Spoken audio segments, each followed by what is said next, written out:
হসপিটালের যে অব্যবস্থাপনা বা আমাদের যে দুর্ভোগ সেটা হয়তো আমরা মেনে নিতে পারি বা মেনে নিয়েছো আমরা কোম্পানিগঞ্জবাসী।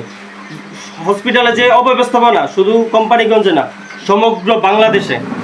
তো অব্যবস্থাপনা মেনে নিলেও যখন সেই অব্যবস্থাপনার ফলে যখন আমরা চিকিৎসার নামে যখন কোনো স্কেমে পড়ে যখন আমাদের সর্বকিছু হাসপাতালে বিল পে করার জন্য যে আমাদের সর্বকিছু বিক্রি করা লাগে, সেইটা কিভাবে মেনে নিব? এই যে এমন একটা ঘটনা ঘটেছে আমাদের কোম্পানিগঞ্জের এই পরিবারের সাথে, যে ঘটনাটা খুবই মর্মান্তিক। হসপিটালের বিল দেওয়ার জন্য, বিল পরিশোধ করার জন্য সর্বশান্ত হয়ে গেছে। গরু ছাগল এমনকি শ্বশুর বাড়ি থেকে দেওয়া অলংকারটাও বিক্রি করতে হয়েছে একজন ডেলিভারি রুগীর মা। তো আমি আজকে কথা বলবো সেই পরিবারের সাথে, জিজ্ঞাসা করবো আসলে ঘটনাটা কি ঘটেছে। তো সেই পরিবার আছে, পরিবার যে ডেলিভারি রুগী উনি হচ্ছে ওনার মা। তো আমি ওনাকে জিজ্ঞাসা করবো আসলে আপনারা উপজেলা স্বাস্থ্য কমপ্লেক্সে কখন গেছিলেন রাত, বা যখন আমার আপুর যে ডেলিভারির হয়েছে, প্রসব বেদনা হয়েছিল, তো তখন সময় কয়টা ছিল, বা হসপিটাল কখন গেছেন, বা তাদের ব্যবস্থাপনা কি ছিল যদি একটু বলেন। সন্ধ্যা 7টার দিকে গেছে। জি। গেছি পরে ওরা কোনো চিকিৎসা নিছে না, কোনো সিস্টার কান্দা পাইছে না। না হওয়াতে একটা পরে গিয়া হারি আমি কইছি, পরে হয়েছে আমরা আর দিয়া কি বাচ্চা নিমু পেটের ভিতরে তো নেই। তা আমি আর নামাইতে হারি বই দিছি, নামাতা পরে তোমরা তাড়াতাড়ি সিলেট দাও। মানে কোনো টেস্ট করছে না, কিছু করছে না। আমি কত সময় পরে পরে খান দিয়া কি যখন কই আমরা তারিয়া বাচ্চা নিমুনি পেটের ভিতরে তো নেই। এটা ডাক্তারে কইতাছে এখানে কোম্পানিগঞ্জ মেডিকেলের সিস্টাররা বলতেছে এরকম। এর ভিতরে কোনো এমবিবিএস ডাক্তার আইসা চেক করছে না? না না, কোনো বড় ডাক্তার আইছে না। তো রাত কয়টার সময় প্রসব বেদনা খুবই তীব্র হয়েছে, যখন আর সহ্য করতে না পারে কখন আপনার রওনা দিয়েছেন? আমরা রওনা দিছি 3টার দিকে।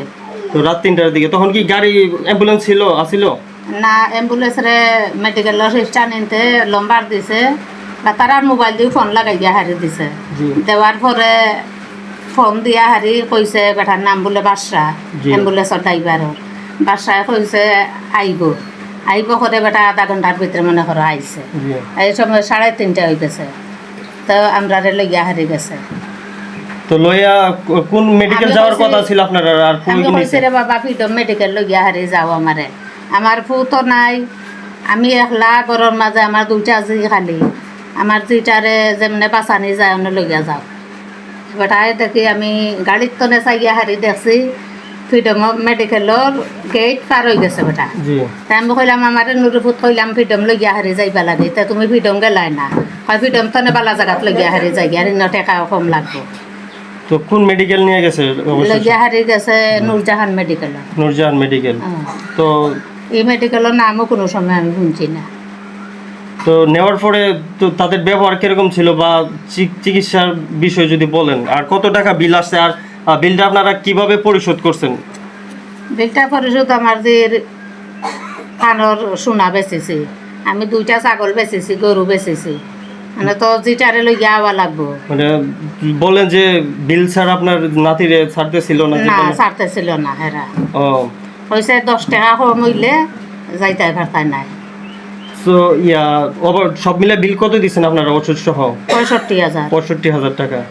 সো ড্রাইভার কেন আপনি বলছেন ফ্রিডমে নিয়ে যাওয়ার জন্য, তো তারা কেন ড্রাইভার কেন নূরজাহানে নিয়ে গেছে? আমি আর কইতাম পারি না বাবা, আমার জিরে লইয়া তো শিক্ষা টুকা দিয়ে আমার জির দমটা বন্ধ হয়ে গিয়া হারি। আর তারপর হিনো গিয়া হারি যেন রিসিভ করে, হিনো যাওয়ার পরে নানি আমি যে বাসা এই বেটারে কইছি বাবারে তুমি কও না, মানে আমার জিরে নর্মাল একটা ব্যবস্থা করবার লাগে।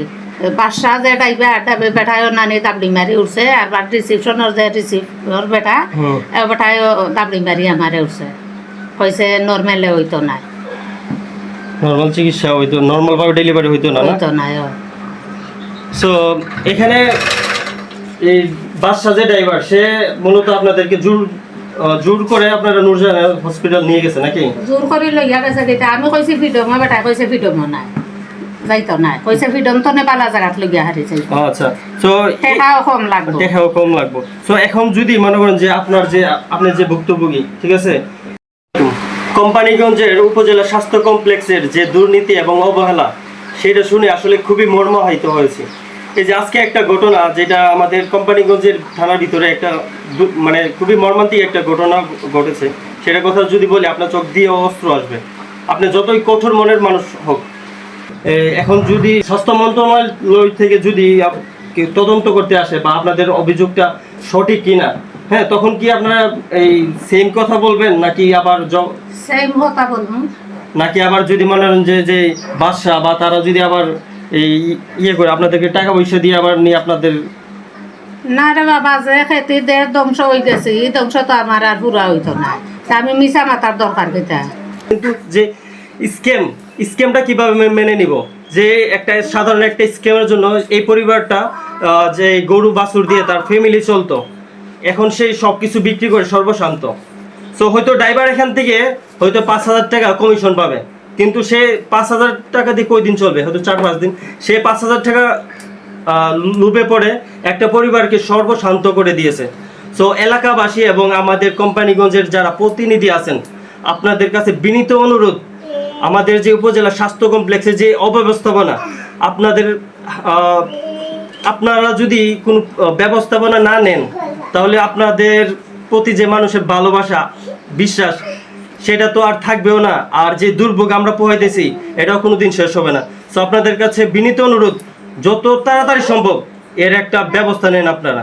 তো সবাই ভালো থাকবেন, সুস্থ থাকবেন, আর নিজের খেয়াল রাখবেন। আসসালামু আলাইকুম।